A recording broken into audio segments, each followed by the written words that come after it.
성도 여러분 안녕하셨습니까? 우리 하나님의 축복이 우리 모든 성도님들에게 함께 하시기를 바라겠습니다. 우리 이강진 집사님 한 달여 만에 이렇게 제전에서 뵈니 참 반갑고 감사하고 그렇습니다. 별일 없으셨죠? 이 화색이 아주 좋으세요. 오늘 우리 모든 성도님들의 이 얼굴이 이렇게 지금처럼 말입니다. 이렇게 웃으실 때처럼 이렇게 환하면 좋겠습니다.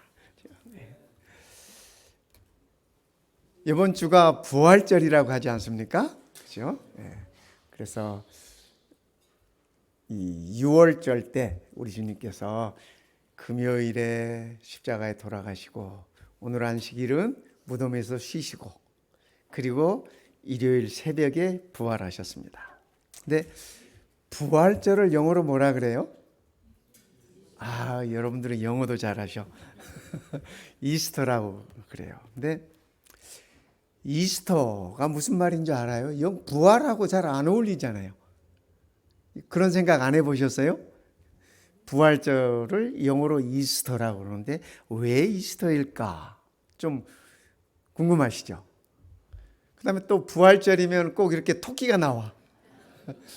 그래서 우리가 이스터 반이라 그러잖아요.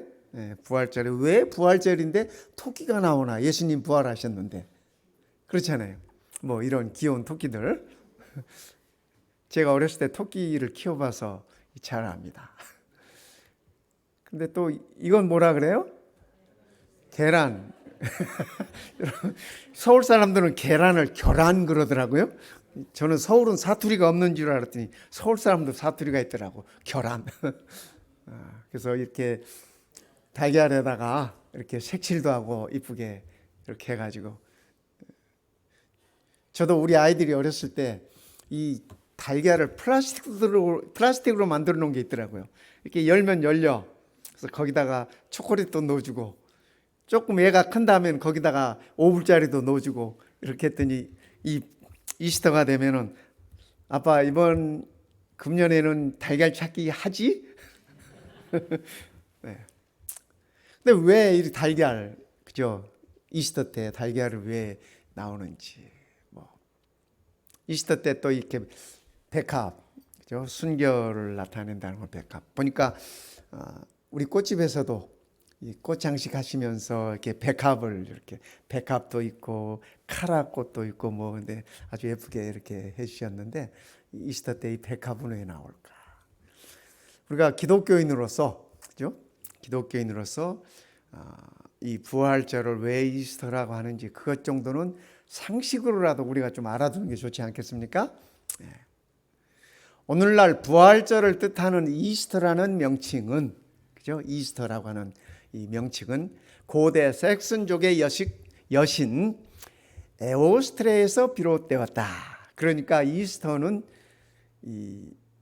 이방 신의 이름에서 따온 거야. 이스터는 히브리인에게 있어서 아스타롯이라고 불렸는데 성경에 보면은 아스타롯이라는 신의 이름이 여러 번 나옵니다. 구약 성경에. 근데 그 아스타롯이라고 부른 게 그죠? 히브리인들이 아스타롯이라고 부른 거고 이방인들에게 그것이 이스터 신의 이름이었어요. 하나님께서 저주하신 이방 종교 중 하나로 성경에서 발견된다. 이 이스터 신이 그죠? 이 고대 가나안 종교에 있었던 신의 이름입니다. 근데 이 이스터 신은 다산의 신이에요. 다산의 신. 풍요를 나타내는 그런 신입니다. 고대 바벨론 사람들은 그 달걀에서 이 아스타레테 이스터 신이 부화했다고 달걀에서 나왔다고 그들은 생각했어요. 바벨론 사람들은. 그러니까 우리 기독교가 이게 이방 종교에 의해서 많이 오염되어 있는 것을 우리는 이런 이름에서 알 수 있어요. 그렇죠? 그래서 이스터 달걀이 그래서 나오는 것이야. 또한 다산을 상징하는 토끼도 다산을 뒤는 봄 축제 이스터의 상징물이었다. 토끼가 다산인데 얼마나 다산인 줄 아세요? 제가 어려서 토끼 길러봤다 그랬잖아요. 토끼는 베이비 토끼가 6주가 되면은 새끼를 낳을 수 있어요. 빠르죠. 빨라. 새끼가 태어나서 6주가 되면 한 달 반이 되면 새끼를 낳아. 근데 보통 토끼가 한 배에 몇 마리 정도 나온 줄 아세요? 6마리에서 8마리 이렇게 낳아. 한 배에. 그러니까 한번 제가 수학을 잘 못하는데 수학 잘하시는 분들 한번 계산해 보세요. 6주마다 그죠? 6마리를 낳았다고 하면 다음 6주가 되면은 몇 마리가 새끼를 낳아요? 엄마 아빠 포함해서 7마리가 새끼 6마리에다가 엄마 7마리 7마리가 또 6마리 내지 8마리를 낳아요. 그렇게 또 6주가 되면 전 계산을 못하겠어요. 얼마나 많이 나는지. 아무튼 제가 그 새끼 팔아가지고 용돈 냈어. 어렸을 때. 한 달 반 만에 새끼가 나오니까. 그죠? 내가 토끼 기른다 하니까 또 내 친구들도 야, 그 한 마리만 달라. 그럼 뭐 50원도 받고 뭐 이래가지고. 토끼가 이렇게 다산이에요. 그런데 이 이스터를 상징하는 이 동물이 토끼라고 하는 사실입니다. 고대 문헌에 다 나오는 얘기들이에요. 그리고 요즘 현대인들도 웬만큼 상식 있는 사람은 다 아는 얘기예요. 내가 보니까 우리 기독교인들만 잘 몰라. 그래서 우리가 이 부활절이 또 성경에도 우리가 살펴보는 성경에도 너희가 부활을 기념하여 예배를 드려라 할지 부활을 기념하여 뭘 하라고 할지 이런 말씀은 없어요. 없어요. 그러나 이 부활은 우리 기독교인들에게서 아주 소중하고 중요한 것이에요. 사도 바울이 얘기했잖아요. 부활이 없다면 우리의 믿는 것이 다 헛것이다. 우리의 소망이 다 헛것이다 라고 얘기했기 때문에 그래요. 그러니까 부활은 우리에게 있어서 아주 중요하지만 그죠? 밖에 사람들처럼 부활절이라고 뭐 이렇게 떠들 필요는 없어요. 저는 우리 재림 성도들이 매일 아침 이 부활절을 경험했으면 좋겠어요. 잠에서 깨어날 때마다 오늘 또 하나님의 은혜로 내가 깨어났구나. 하나님의 은혜로 살아났구나.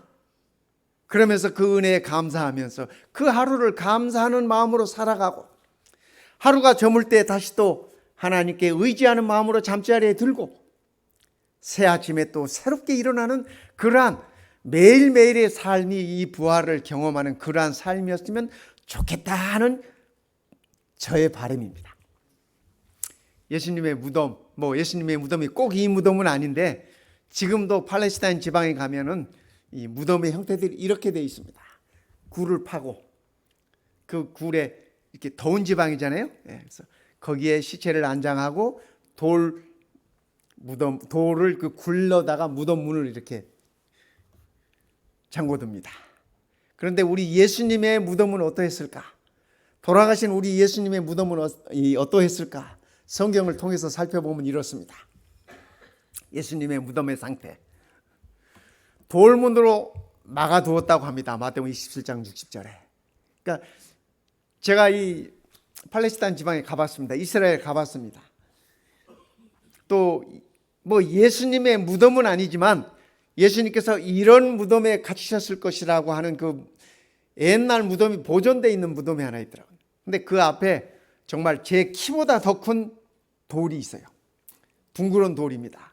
그래서 그 돌을 굴려서 이 무덤 문을 막아놓는 거예요. 그런데 이스라엘 지방에 있어서 이런 돌 무덤을 쓰는 사람들은 다 부자들이에요. 가난한 사람들은 이렇게 이 돌 무덤을 못 쓰고 이렇게 그냥 우리처럼 땅에다 묻고 거기다가 돌비석이나 하나 이렇게 얹어놓고 그 정도예요. 그런데 이렇게 돌 무덤을 쓰는 사람은 다 귀족들, 부자들. 그래서 그 일종의 부자들의 가족묘입니다. 가족묘. 예수님이 누우셨던 그 무덤이 누구의 무덤인지 아시죠? 성경이 말하는 부자 요셉. 아리마대 요셉의 무덤이었습니다. 그가 부자였기 때문에 이런 무덤이 있었어요. 그 무덤 예수님께 빌려준 거예요.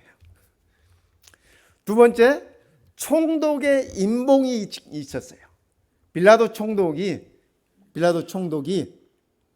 제사장들의 요구에 의해서 그죠? 그의 인봉을 거기다. 그러니까 이 얘기는 총독의 허가 없이는 그 누구도 이 무덤을 열 수 없다라는 것입니다.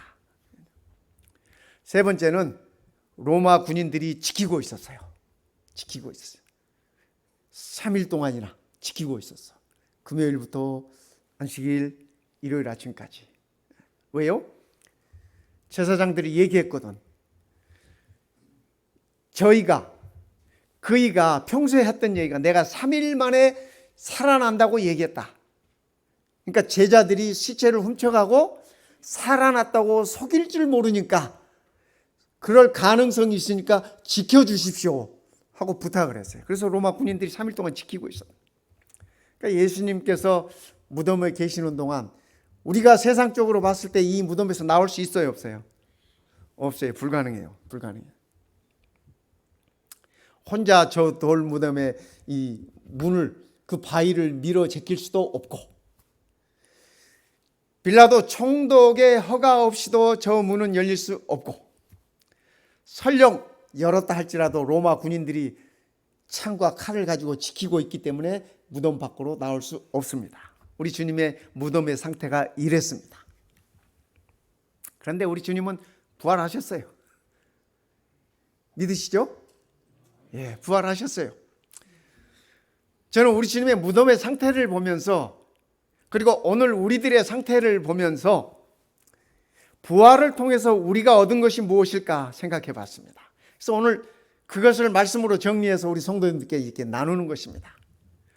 부활하심으로 우리 주님은 꽁꽁 묶였던 묶임에서 풀리셨습니다. 어떻게 묶였어요? 이를 내려, 예수님의 시체를 내려 세마포로 싸고, 예수님의 시체를 세마포로 꽁꽁 둘러싸셔 아직 사람을 장사한 일이 없는 바위의 판 무덤에 넣어두니, 아리마대 요셉의 무덤에, 그 새 무덤에 예수님의 시체를 넣어두었습니다. 세마포로 꽁꽁 싸가지고. 여러분, 세마포로 묶인 사람이 스스로 일어날 수 있어요, 없어요? 없어요. 우리 예수님은 부활을 통해서 묶임에서 풀려나셨어요. 예수님께서 묶임에서 풀려나심으로 인해서 우리 또한 묶임에서 풀려났어요. 어떻게 해요? 예수님께서 이렇게 말씀하셨어요. 주의 성령이 내게 임하셨으니 이는 가난한 자에게 복음을 전하게 하시려고. 여기 가난한 자들하고, 가난한 자의 의미는 경제적으로 가난한 자를 일으키는 말씀이 아니에요. 가리키는 말씀이 아니에요. 말씀의 굶주린 자들, 복음의 굶주린 자들, 그들을 다 포함하고 있는 말씀입니다. 내게 기름을 부으시고, 우리 주님께서 메시아로서 인정받으신, 그렇죠? 메시아로서의 기름 부음을 받으시고 나를 보내사 포로된 자에게 자유를. 우리가 다 죄의 포로가 되었던 사람들입니다.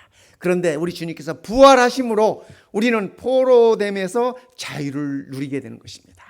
눈먼 자에게 다시 보게 함을, 영적으로 이 암흑의 세계에 살고 있던 우리가 다 눈을 뜰 수 있는 그러한 것을 풀림을 받은 것입니다. 전파하며 눌린 자에게 자유를. 우리 주님의 오신 목적이 이것이었습니다. 우리 주님께서 우리의 구속의 모든 사명을 완수하시고 무덤에서 부활하심으로 우리는 이 특권을 누리고 있는 것입니다. 주님께서 말씀하세요. 그러므로 아들이 너희를 자유케 하면 너희가 참으로 자유하리라. 이 아들이 누구예요? 말씀하신 우리 주님이십니다. 오늘 우리는 다 우리 주님께서 우리에게 말씀하심으로 우리는 그 자유를 누리는 것입니다. 이제는 더 이상 우리는 죄의 노예가 아니고 사단의 속박을 받는 자들이 아니고 우리 주님 덕분에 우리는 자유로운 영혼들이 된 것입니다. 예수님께서 부활하심으로 인해서 우리는 죄를 짓는 자는 마귀에게 속하나니 마귀는 처음부터 범죄함이니라.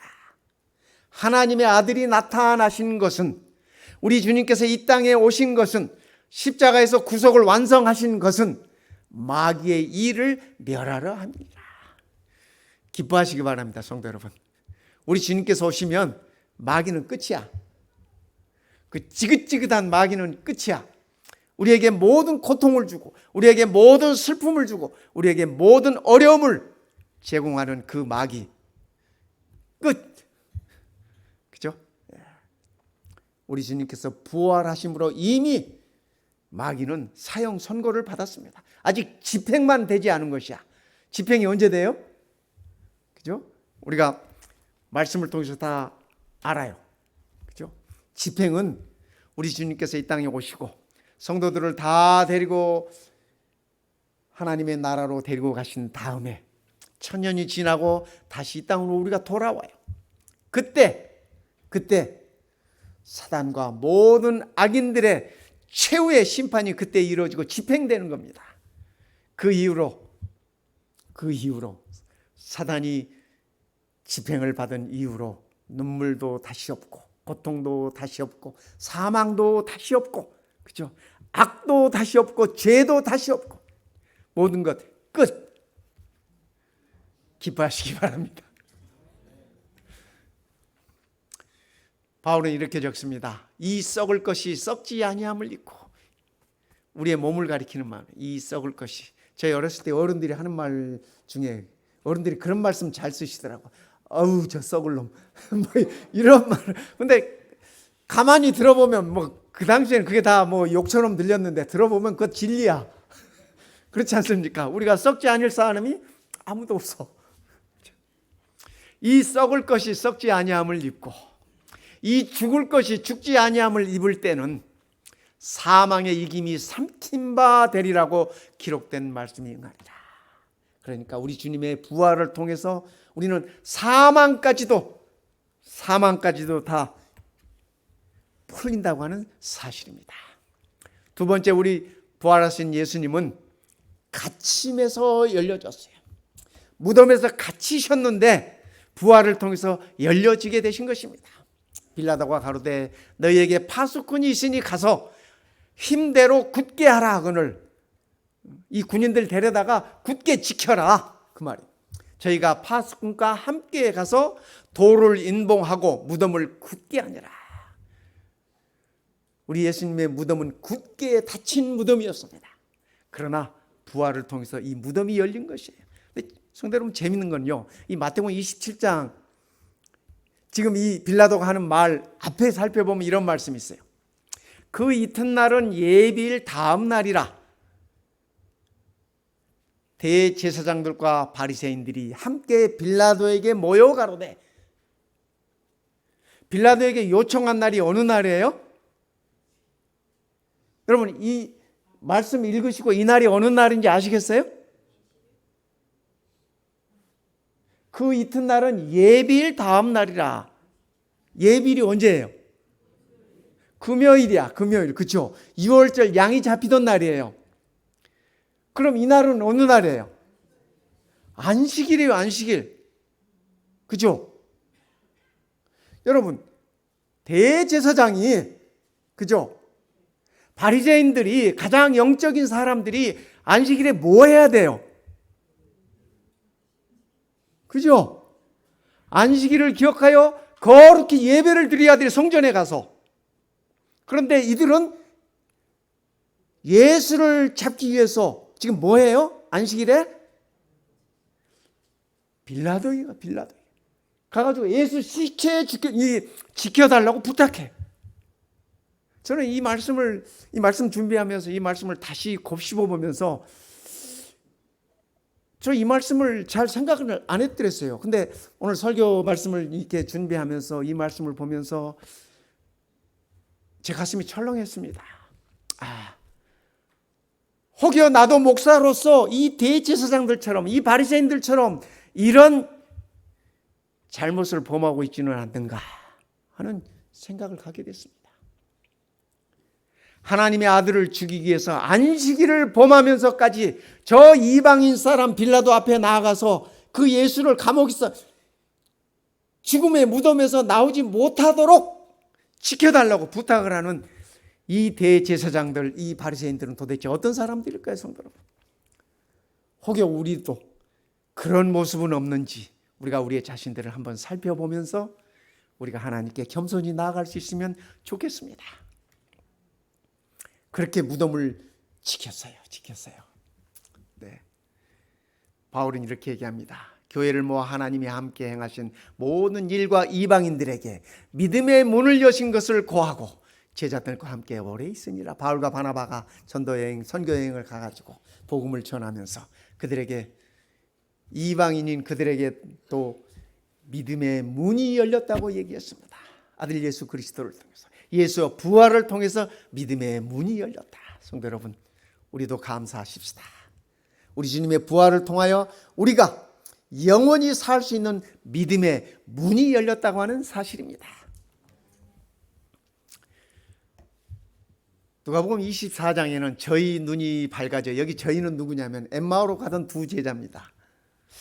엠마오로 가던 두 제자가 남자였나요, 여자였나요? 그런 거 생각 안 해보셨죠? 저도 그런 생각을 단 한 번도 안 해봤는데 오늘 이 설교 말씀을 준비하면서 문득 그런 생각이 들어요. 성경에 남자인지 여자인지 얘기가 없어요. 근데 성경에 여자 제자들도 있어요, 그렇죠? 예, 많이 이 여자 제자들을 언급해요. 근데 그 두 사람이 부부였을까? 뭐 그런 생각도 들어가기도. 아무튼 그거 중요하지 않아요. 근데 엠마오로 내려가던 그 두 제자들이 길에서 예수님을 만나고, 예수님인 줄도 몰랐죠. 방에 들어가서 음식을 먹으려고 할 때 그때 저희의 눈이 밝아졌어요. 아, 주님이시구나 라고 그들이 깨달았을 때 주님은 저희 눈에 보이지 않았어요. 그런데 한 가지 분명한 사실은 우리 주님께서 부활하심으로 인해서 우리의 영안이 열린다고 하는 사실입니다. 우리의 영적인 시야가 밝아지고 영적인 안목이 밝아진다고 하는 사실입니다. 오늘 우리가 세상을 바라볼 때도 영의 눈으로 보십시다, 성도 여러분. 내 곁에 형제들을 바라볼 때도 우리가 영의 눈으로 바라보십시다. 주께서 우리를 위하여 부활하셨기 때문입니다. 부활하신 예수님은 어두움에서 빛으로 나오셨습니다. 그분이 돌아가실 때는 제6시로부터 온 땅의 어두움이 임하여 제9시까지 계속하더니 3시간 동안 온 땅이 캄캄했습니다. 하늘도 그 빛을 가리우고 하나님의 아들의 죽음을 그렇게 표현했습니다. 그런데 우리 주님께서 부활하심으로 인해서 이를 인하여 근심할 때에 찬란한 옷을 입은 두 사람이 곁에 섰는지라. 예수님의 부활을 알리기 위해서 광명한 천사 둘이 그 소식을 알렸습니다. 그렇죠? 여인들이 달려갔잖아요, 무덤 앞으로. 이 첫날, 일요일 첫날, 이 첫 새벽에 말입니다. 그 형상이 번개 같고 그 옷은 눈같이 희었다고 마태복음에 그렇게 적고 있습니다. 그렇습니다. 어둠 속에 있으셨던 우리 주님께서 부활하심으로 인해서 세상은 우리 주님과 더불어 빛으로 화하게 되었던 것입니다. 어둠 속에 있던 우리들의 삶 또한 흑암에서 광명으로 바뀌었다고 하는 사실입니다. 우리 주님께서 이렇게 말씀하셨습니다. 예수께서 일러 가라사대 나는 세상의 빛이니 나를 따르는 자는 어둠에 다니지 아니하고, 그 다음에 다 같이 읽어요. 시작. 생명의 빛을 얻으리라. 예, 아멘입니다. 성도 여러분, 우리는 이제는 더 이상 어둠에 다니는 자들이 아니에요. 우리 주님을 따름으로 인해서 세상의 빛 대신 그분을 따름으로 인해서 우리는 이미 생명의 빛을 얻은 사람이라고 하는 사실입니다. 그러기에 예수님의 부활은 우리에게 생명의 빛을 제공하신 것입니다. 그때 의인들은 자기 아버지 나라에서 해와 같이 빛나리라. 귀 있는 자는 들으라. 이건 누구 말씀이에요? 누가 하신 말씀이에요? 우리 주님께서 하신 말씀이에요. 우리 주님께서는 절대로 헛된 소리 안 하세요. 절대로 허언을 하지 않으세요. 그죠? 그분께서 친히 말씀하시기를 그때 의인들은, 이 의인들이 누구예요? 성도 여러분, 이 의인들이 누구예요? 이강진 선생님 크게 얘기해 봐요. 아멘. 그죠? 우리가 성경을 읽을 때, 그죠? 나와 상관없는 사람들, 그 의인들은 이렇게 읽으면 안 돼. 우리 주께서 말씀하시는 그때 의인들은, 그 의인들은 바로 나라고 하는 사실입니다. 내가 포함되어 있지 않으면 우리 주님의 말씀은 아무런 의미가 없어요. 그렇지 않습니까? 그렇잖아요. 내가 살아남지 못하는데, 내가 구원받지 못하는데 천만 천사처럼 많은 사람들이 구원받으면 그게 나하고 무슨 상관이야? 아무 필요 없는 거야. 다 헛것이야. 다 헛것이. 그때의 의인들은 이 말씀 속에 오늘 우리가 포함되어 있음을 감사하십시다. 우리가 포함되어 있음을 기쁨으로 표현하십시다. 우리가 세상을 이기는 것이죠. 그죠? 아버지 나라에서 해와 같이 빛나리라. 우리 하나님의 왕국에 해가 무슨 의미가 있겠습니까? 그렇죠. 그분의 영광이면 모든 해보다 달보다 모든 빛보다 더 승한데 말입니다. 그러나 이것은 우리들에게 보여주는 아름다움은 우리 주님의 표현이에요. 하나님의 나라에서, 내 아버지의 나라에서 너희가 해와 같이 빛날 것이다. 그렇게 약속하셨습니다. 귀 있는 자는 들어라. 우리 다 귀 있죠? 어두운 데서 빛이 비치리라 하시던 그 하나님께서 예수 그리스도의 얼굴에 있는 하나님의 영광을 아는 빛을 우리 마음에 비치셨느니라. 그러니까 우리 주님께서 부활하심으로 인해서 우리의 삶은 이제 그분의 영광의 빛을 받은 그 빛을 반사하는 삶이 된다고 하는 사실입니다. 성도 여러분, 얼마나 감사합니까? 얼마나 행복합니까? 창조하셨던 그 하나님께서 범죄함으로 인해서, 타락함으로 인해서 죽음 속에, 어둠 속에 있을 수밖에 없는 우리를 재창조하셨다는 얘기입니다. 우리 주님의 부활을 통해서 말입니다. 우리는 그러기에 재창조받은, 구원받은, 구속받은, 영생을 약속받은, 선물로 받은 재창조된 하나님의 자녀라고 하는 사실입니다. 성경 마지막 책에는 이렇게 말씀하십니다. 그 성은 의인들이 물려받을 새 예루살렘 성을 지금 언급하고 계십니다. 그 성은 해나 달의 비침이 쓸데없으니, 해도 필요 없고 달이 필요 없어. 왜요? 의인들이 다 해같이 빛나는 거예요. 우리 한 사람 한 사람이 다 빛과 번쩍한 거예요. 해처럼. 해보다 더 하나님의 영광이 가득한 하나님의 나라에, 그죠? 이는 하나님의 영광이 비치고 어린 양이 그 등이 되시니라. 어린 양이 우리를 위하여 죽임을 당하셨던 아들 예수 그리스도, 그분이 우리의 빛이 되신다고 하는 약속인 것입니다. 우리 주님은 약속대로 부활하셨습니다. 우리 주님의 부활이 성경에 약속되어 있지 않습니까? 그죠? 또 주님께서도 말씀하셨어요. 요나가 3일 만에 고기 뱃속에서 나왔듯이 인자도 3일 후에 부활하리라 약속하셨습니다.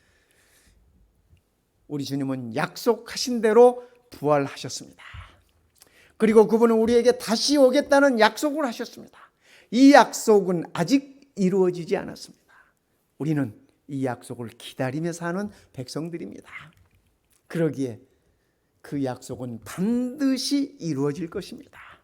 성도 여러분, 예수님의 부활이 반드시 이루어졌듯이 다시 오시겠다는 그분의 약속 또한 반드시 이루어질 것임을 우리가 확신하고 매일매일의 우리의 삶이 그분의 부활을 경험하는 그러한 삶이었으면 좋겠습니다.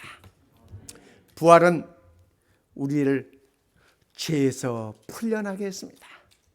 부활은 우리를 사망에서 풀려나게 하셨습니다. 부활은 우리를 마귀의 손아귀에서 벗어나게 하셨습니다. 부활은 우리에게 믿음의 문이 열리게 하셨습니다. 부활은 우리에게 영적인 눈이 열리게 이렇게 하셨습니다. 어둠에 있었던 우리에게 부활은 생명의 빛으로 다가왔고, 어둠 속에 살고 있는 우리들에게 부활은, 그분의 부활은 해같이 빛나는 것이 되었습니다. 그리고 뿐만 아니라 그 부활은 우리를 영광의 하나님 안에 영원히 거하도록 하셨습니다. 성도 여러분, 우리가 부활절을 기념하진 않지만 부활의 의미가 오늘 우리에게 무슨 의미인지를 정확하게 알고 거기에 우리의 믿음의 뿌리를 박아서 주님 오시는 날까지 우리가 늘 승리하고 견디며 감내하면서 하나님의 은혜를 구하면서 하루하루 승리하게 되시기를 이 시간에 간절히 바랍니다.